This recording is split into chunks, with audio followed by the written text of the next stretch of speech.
Selamat pagi Bapak Ibu Saudara sekalian. Selamat datang dalam acara Sarapan Sabda bersama saya Pak Saparman. Sarapan kita pada pagi hari ini diambil dari ayat-ayat yang berhubungan dengan imam yang terdapat dalam kitab Ibrani saja. Banyak sekali ayat-ayatnya, tetapi tidak semua kita bicarakan. Tetapi yang ingin saya sampaikan, yang kita renungkan bersama-sama adalah bahwa kenaikan Tuhan Yesus ke surga dan sekarang di surga adalah berfungsi, bertugas sebagai imam besar. Imam besar kalau zaman dahulu bangsa Israel adalah keturunan Harun. Imam besar adalah keturunan Harun, dan selain keturunan Harun tidak bisa menjadi imam besar. Suku-suku yang lain kalau mau berhubungan dengan Tuhan, minta doa kepada Tuhan, perantaranya adalah imam. Imam besar setahun sekali mewakili jemaat, mewakili bangsa Israel menghadap Tuhan. Jadi saudara tidak bisa menghadap Tuhan sendiri lewat imam-imam. Dan imam besar secara khusus mewakili bangsa, menyampaikan permohonan kepada Allah. Tetapi dalam perjanjian baru, imam-imam bukan orang Lewi, tetapi setiap orang percaya adalah imam-imam.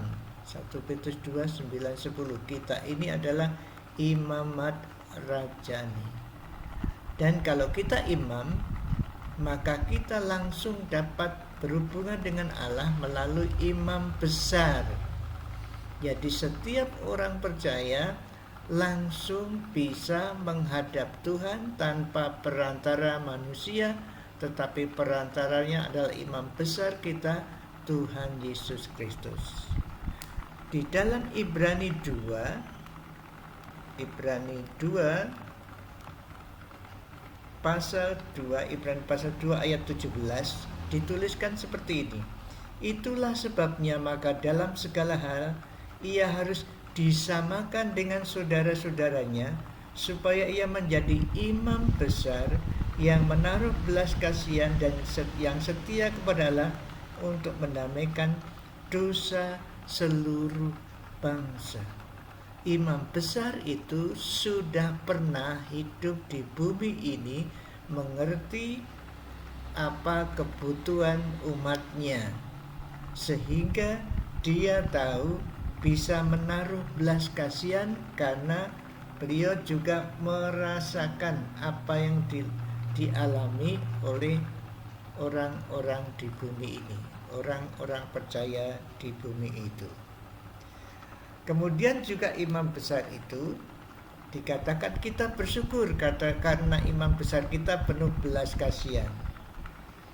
Pasal 4 ayat 14 mengatakan, karena kita sekarang mempunyai imam besar yang telah melintasi semua langit, yaitu Yesus Anak Allah.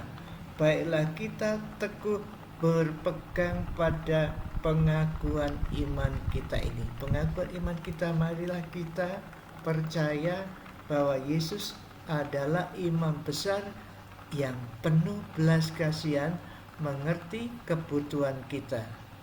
Dan lagi di dalam pasal 4 ayat 15, sebab imam besar yang kita punya bukanlah imam besar yang tidak dapat turut merasakan kelemahan-kelemahan kita. Sebaliknya sama dengan kita, ia telah dijumpai hanya tidak berbuat dosa. Kita punya imam yang luar biasa. Saudara dan saya secara pribadi langsung berdoa kepada Allah. Langsung saudara, lewat Tuhan Yesus Kristus imam besar kita. Memang kita memiliki orang-orang yang dikhususkan oleh Tuhan untuk membimbing kita. yaitu para gembala, para penginjil, nabi, itu dikatakan di sana, gembala dan guru. Semuanya ini diberikan kepada kita untuk melengkapi kita sehingga kita mampu untuk berfungsi sebagaimana fungsi yang dimaksud Tuhan dalam keluarga besar, keluarga kerajaan Allah ini, yaitu gereja secara universal. Jadi mestinya saudara semakin hari semakin jadi orang Kristen mampu untuk menghadap Allah sendiri. Memang kita perlu dukungan doa dari orang lain, tapi kita bisa, seharusnya bisa dalam proses dibimbing oleh para orang-orang khusus yang dipilih Tuhan, yaitu gembala, nabi, yang dikatakan dalam Efesus 4 itu, penginjil, kemudian guru.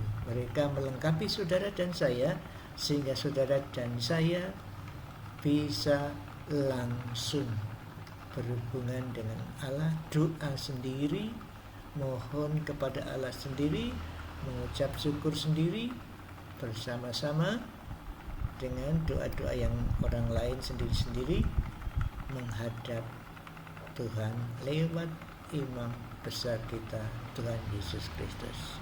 Dan lagi, keperluan apapun yang saudara butuhkan, imam besar kita sudah tahu dan telah ikut merasakan betapa perlunya kita, betapa sedihnya kita mungkin, betapa senangnya kita juga, semua dimengerti oleh Tuhan kita Yesus Kristus. Dan dijelaskan di sana juga tadi, imam kita penuh belas kasihan. Luar biasa bukan? Yesus naik ke surga mengimami kita. Puji syukur kepada Tuhan, kita memiliki imam yang mengerti kita, yang berbelas kasihan kepada kita.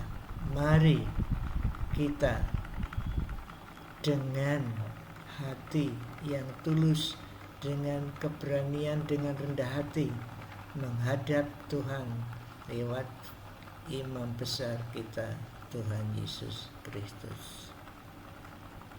Amin. Mari kita berdoa. Terima kasih ya Tuhan, Engkau telah memberikan kepada kami imam besar yang mengerti keperluan kami, keluh kesah kami, pergumulan kami, dan imam besar yang penuh belas kasihan. Ya Allah Tuhan Yesus, belas kasihan-Mu biar nyata dalam kehidupan kami. Terima kasih Tuhan, kami yang tidak layak, tetapi karena belas kasihan-Mu kami layak menghadap Engkau lewat imam besar Tuhan Yesus Kristus. Terima kasih Tuhan, terima kasih. Amin. Selamat beraktivitas, jaga prokes, pakai masker, jauhi kerumunan, jaga jarak, sering cuci tangan, kurangi mobilitas. Maksudnya kalau di rumah saja lebih baik. Memang kalau perlu silahkan keluar dari rumah, tidak apa-apa. Sudah diberi kelonggaran, di ruang terbuka boleh tidak pakai masker. Puji Tuhan, Tuhan telah memilih bangsa kita sehingga corona dengan usaha pemerintah, Tuhan memberkati, sekarang sudah berkurang. Tuhan Yesus memberkati saudara dan saya. Amin.